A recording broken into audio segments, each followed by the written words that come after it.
comment est-ce que tu es arrivé pour être gérant d'artiste? Ben, c'est tout le temps des accidents de parcours. Tu sais, à un moment donné, moi, au début, je voulais faire le son pour les artistes. C'est ça que je voulais faire dans la vie. Puis comme je travaillais avec les Chickenswell, qui avaient beaucoup de cues sonores, je me suis fait rapidement reconnaître comme un gérant, pas un gérant, un technicien de son qui était capable de rentrer plein de cues, qui était capable de...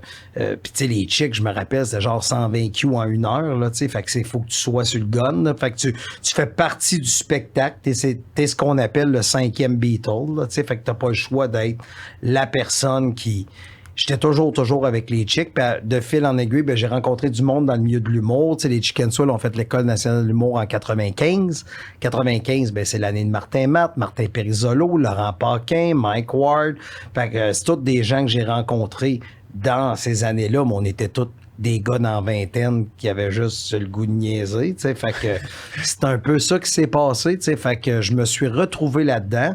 Et de fil en aiguille, ben, il y a des artistes qui m'ont demandé de les représenter. Puis j'ai dit, je vais le faire en attendant, tu sais. Comme Mike, c'est en attendant qu'il se trouve quelqu'un de meilleur. Puis ça fait 28 ans que j'attends qu'il se trouve quelqu'un de meilleur, mais il n'a pas trouvé encore. C'est bon. Fait que Mike, c'était ton premier comme non, client? Premier, c'était Chickenswell. Les chicks, OK, tu faisais la gérance aussi, pas juste le son. Ben, je faisais juste le son. C'est drôle parce qu'avec les Chickenswell, j'allais voir des gérants, dont certains que je côtoie encore aujourd'hui. Puis je leur disais, hey, les Chickenswell. Puis ils me disaient, ça marchera jamais. Puis là, tu fais, ben, c'est correct. Qu'est-ce qu'ils font? On va le faire. Puis, tu sais, on le fait parce qu'on n'a pas le choix. À un moment donné, il faut que tu crois en...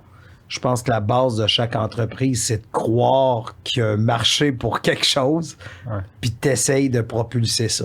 Puis gérant d'artistes, là, qu'est-ce que tu fais? Tu fais leur promotion, tu bookes leur show, tu bookes... Ben, c'est ça qui est drôle, c'est que la gérance d'artistes qui est totalement spéciale, c'est qu'on dit toujours gérance d'artistes, mais quand t'as des artistes qui sont rendus big, ben ces artistes-là, tu fais juste les gérer.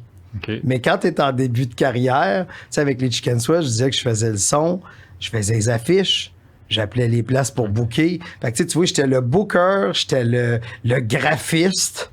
Puis là, je le mets tellement en beaucoup de points.